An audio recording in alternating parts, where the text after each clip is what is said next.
Манай улсын хүн амын талаас илүү хувь нь амжиргааны баталгаажиг төвшингөөс доогуур орлоготой гэсэн судалгаа бий.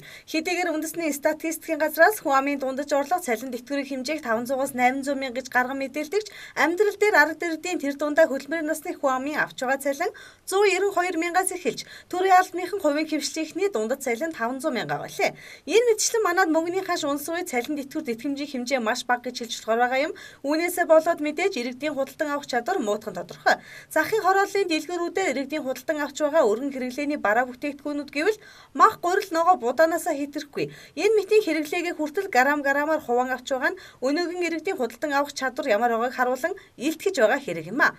Мөн түнчлэн энэ жилийн хувьд махны үн харьцангуй хямд олон хүний магнаг тэнэлгэж байгаач махаа худалдан авч жариалж чадахгүй. 5 цул буюу олонний нэрэл зарилснаар жижиглэн худалдан авч хоол хүнсэндээ хэрэглэж байгаа айл өрхүүд олон зугаараа байгаа юм а. Одоо энийг ингээд 500-аар өгдөг ш.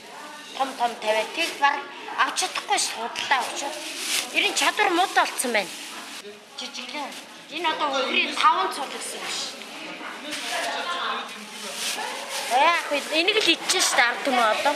Ганц худалдаа авч чадвар нэг юм чи энийг л идэж ш. Усууд. Энэ одоо ширхгэн энэ дээр 500-аар өгнө. 500-аар бөөндөгдөл явна. Өдөрт нэг 200 300 зарна. 300 болоод идэв зарна. 100-аар наавна 200-аар наавна. Долоон бодол чингэлтэй л маш их авна, шараад л маш их авна. Өнөөдөр 1 кг махны үн дунджаар 4,000 төгрөг байна. Харин жижиглэнгийн үн 700-аас 1000 төгрөг гэдгийг худалдаалагчид хэлж байлаа. Ингээд бодохоор яг харахгүй мөнгө байхгүй олон ам бүлтэй иргэдийн хувьд хямд өсөр хүнс болох нь гарцаагүй юм а. Тэтгэврийн хөгжүүллийн хувьд сүүлийн 3 жилд 20,000 төгрөгөөр тэтгэвэр нэмэгдсэн учраас амьдрахад бэрх байгаагаач учирлаж байлаа. Ер нь хоолгүй хол байна. Одоо эндээс мах худалдаж авахгүй явж байна үү? Одоо мах авах санаатай явж байна. Тэгээд цуглаад авах гээд цуглаагаа дийлэхгүй л шүү дээ.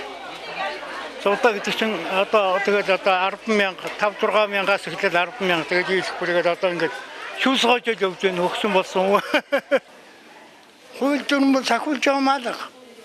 Тэгээд чин ялдагдахгүй идээд уугаад сороод бараад дуслаа энэ Монгол орн чинь. Тэмэл болж шít. Тэгэхээр одоо та өргөн хэрэглээний бараа бүтээгдэхүүний үн нэмэгдээд байна гэж байна. Одоо гурилын үн, махны үн өсөөд байна. Одоо энэ 5 цулын үн ч гэсэн өсөөд байна. Тэгэхээр ер нь таны тэтгэвэр ер нь яг хүнснийхээ бүтээгдэхүүндээ хүрэлцэж чадчих. Яаж хүрдгийг? Тэгээ их хурлын гишүүд сая гарын төгрөг авчаад амжилт хүрэхгүй гэдэг миний 200 хэдэн төгрөг хүрэхгүй л юм. 10 амбуд дүжээж байгаа айл хүрэхгүй юу? За тэгээ бодчих. Цэцэрлэгийн 4 хүүхэд бай. Өгшин 2 хүн байна. Нэг өглөө мөрхшээлтэй нэг бай. Ингээ амьдрал хүрхүү. Тэгэл хэлчих. Энэ мэтлэн өнөөгийн нийгмийн дүр төрх ард иргэдийн худалдан авах чадвар амжиргааныг иймэрхүү дүрхтэй байгаа юм а. 50 сая гаруй малтай газрын баялаг ихтэй газар нутаг томтой манай улсын хувьд иргэд нь ингэж амьдрна гэдэг үнэхээр асуудалтай зүйл юм а.